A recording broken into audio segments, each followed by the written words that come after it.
In a world longing for greener and more sustainable solutions, many of us have turned our eyes to organic agriculture as the great hope.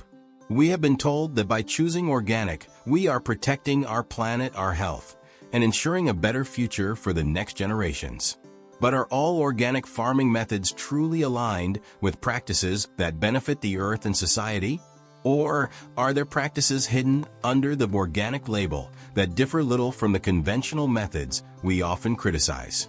In this video, we will uncover the myths and truths about the sustainability of organic agriculture and reveal how different schools of organic thought either align with or deviate from the ideals of a truly sustainable system.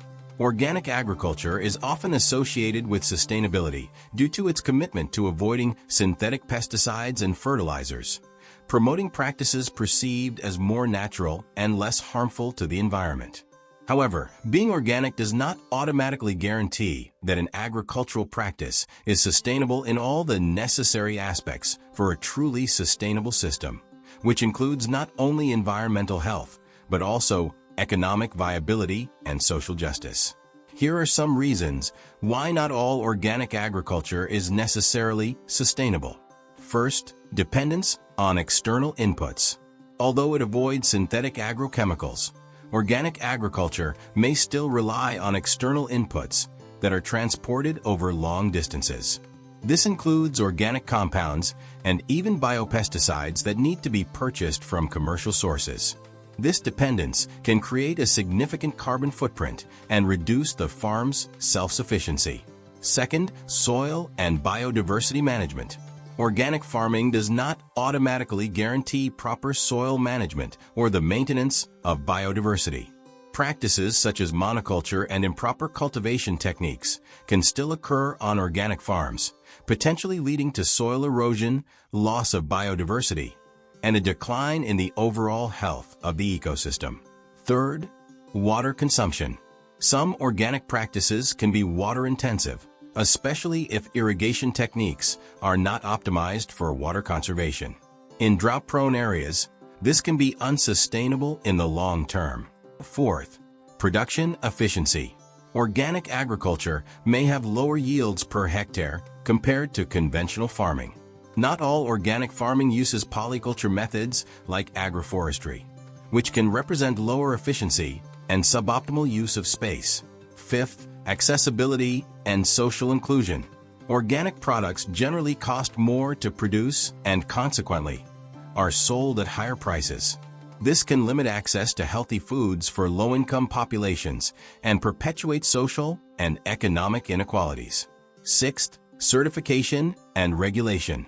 Organic certification primarily focuses on specific aspects of food production, such as the non-use of synthetic inputs, but it does not fully address other sustainability aspects like fair labor practices and broader environmental impacts.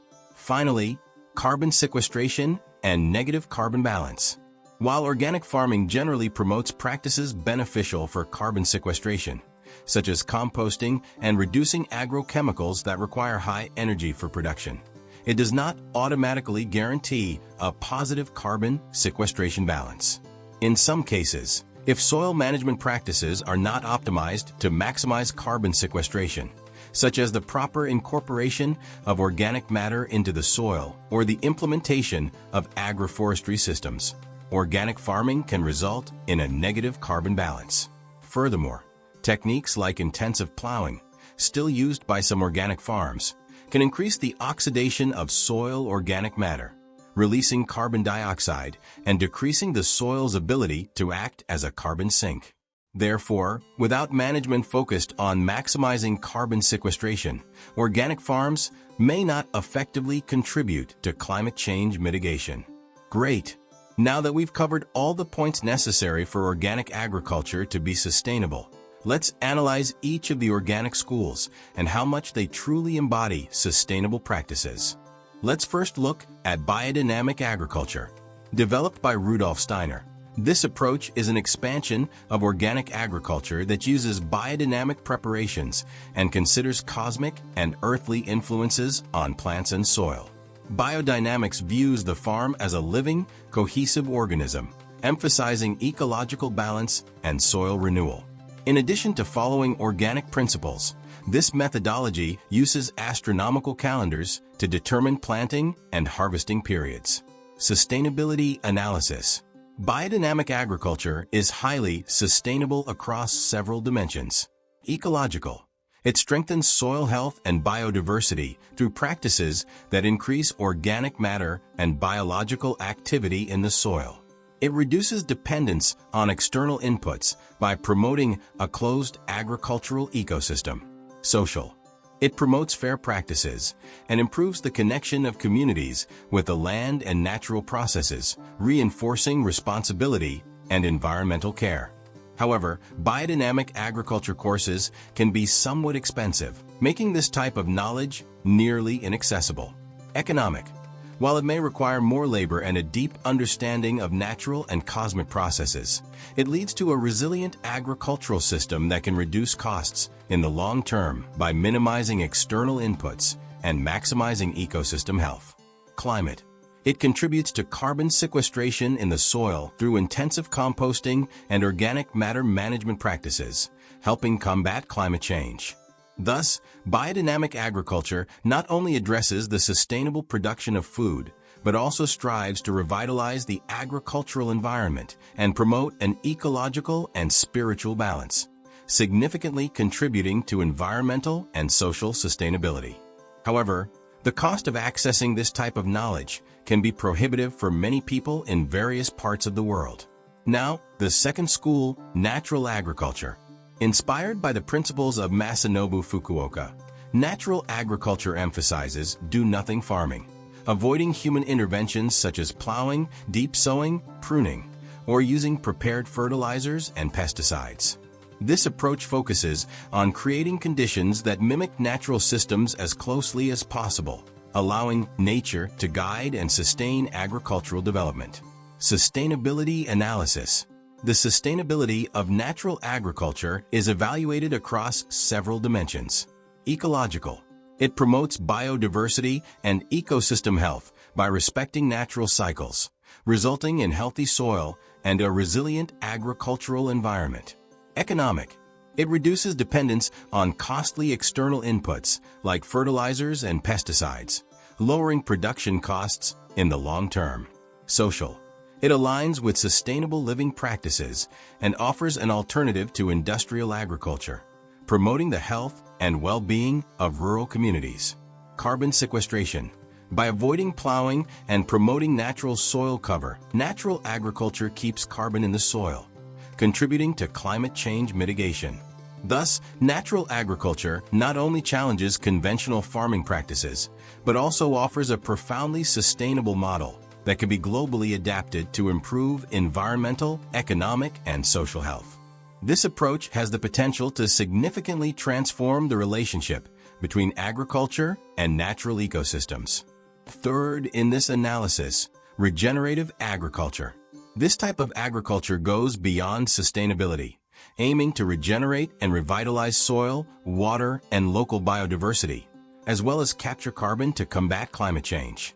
Regenerative agriculture incorporates practices such as rotational grazing, agroforestry, crop integration, and the recovery of degraded areas, focusing not just on avoiding harm, but on actively improving resources and ecosystems. Sustainability analysis. The sustainability of regenerative agriculture is assessed across several dimensions. Ecological.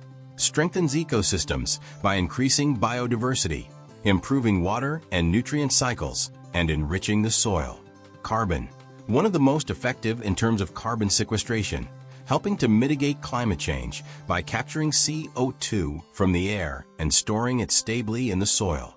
Economic. It can increase the economic resilience of farming communities by reducing the need for external inputs and improving the overall health of crops and livestock, potentially leading to higher yields in the long term. Social. Promotes a more balanced relationship between humans and the land, supporting farming communities with fair and sustainable practices.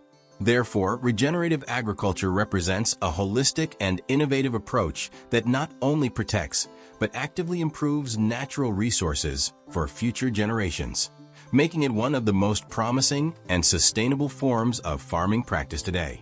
Now, the School of Permaculture. Permaculture is a system of agricultural and social design centered on simulating or directly utilizing patterns and features observed in natural ecosystems. It addresses not only food production, but also sustainable housing construction, waste management, and resource use. Permaculture is based on ethical principles of earth care, people care, and fair share, using techniques that maximize energy efficiency and promote material recycling. Sustainability analysis. Permaculture excels in various dimensions of sustainability. Ecological. It promotes biodiversity and ecosystem health through practices that mimic nature, helping regenerate soil, conserve water, and create habitats. Economic. It encourages self-sufficiency and reduces dependence on external inputs, which can lower costs and create resilient local economic systems. Social. It strengthens communities through resource sharing and mutual support, promoting equity and social justice. Energy efficiency. It maximizes the use of local resources and renewable energy, minimizing the carbon footprint and waste. Thus, permaculture not only offers a viable alternative to conventional agriculture in terms of sustainable practices, but also proposes an integrated and holistic way of living and farming that can be adapted to different cultural and environmental contexts worldwide. In doing so, it significantly contributes to global sustainability and the resilience of local communities. And finally, let's analyze conventional organic agriculture. This form of organic agriculture adheres to the standards established by organic certifications, which prohibit the use of synthetic pesticides, herbicides, chemical fertilizers, and genetically modified organisms, GMOs. However, conventional organic agriculture can resemble conventional farming in terms of monoculture practices and can be highly dependent on certified external organic inputs. This means that, while avoiding harmful chemicals, it may not focus on aspects such as biodiversity, soil health, or the long-term sustainability of the agricultural system as a whole. Sustainability analysis. Ecological. While conventional organic farming reduces the use of harmful substances and promotes some soil and biodiversity-friendly practices, the reliance on monocultures and imported inputs can limit its positive ecological impact.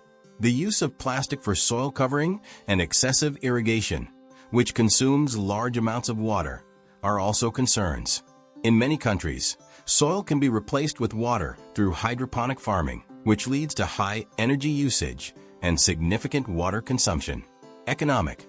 The dependence on certified organic inputs can increase production costs and limit economic efficiency, especially if these inputs are imported. Social. It offers a safer and healthier alternative for consumers concerned about pesticides and GMOs, but the higher cost of organic products can limit access for lower-income populations. Carbon and energy. The reduced reliance on synthetic agrochemicals lowers the carbon footprint associated with the production of such inputs, but monoculture and the transportation of organic inputs over long distances can offset these benefits. Additionally, poor soil care, such as plowing and not using natural mulch, can further undermine sustainability efforts. Therefore, while conventional organic agriculture is a positive step compared to more invasive traditional farming practices, it faces challenges in achieving full sustainability without further revising its monoculture practices and dependence on external inputs. It also does not promote carbon sequestration, resulting in a negative carbon balance. At the end of this critical journey through the heart of organic agriculture, we hope that your initial questions have not only found answers, but also inspired a new perception of what it truly means to be sustainable. We have uncovered that, despite good intentions, not all organic practices fully uphold the principles of environmental care, economic viability, and social justice. We delved into variants like biodynamics, natural agriculture, regenerative farming, and permaculture, which expand the definition of organic to include ecosystem revitalization and support for local communities. This knowledge not only enriches our understanding, but also empowers our future choices. With the clarity that some organic practices may indeed replicate the mistakes of conventional agriculture, while others offer regenerative and deeply ecological paths, we are called to act with awareness and responsibility. Whether as consumers, farmers, or activists, our task is to support and foster those systems that not only nourish the body, but also heal and strengthen the land we all share. Now more than ever, our planet needs informed and intentional actions that promote not just sustainability, but true regeneration. See you soon, and let's move towards a bountiful Earth.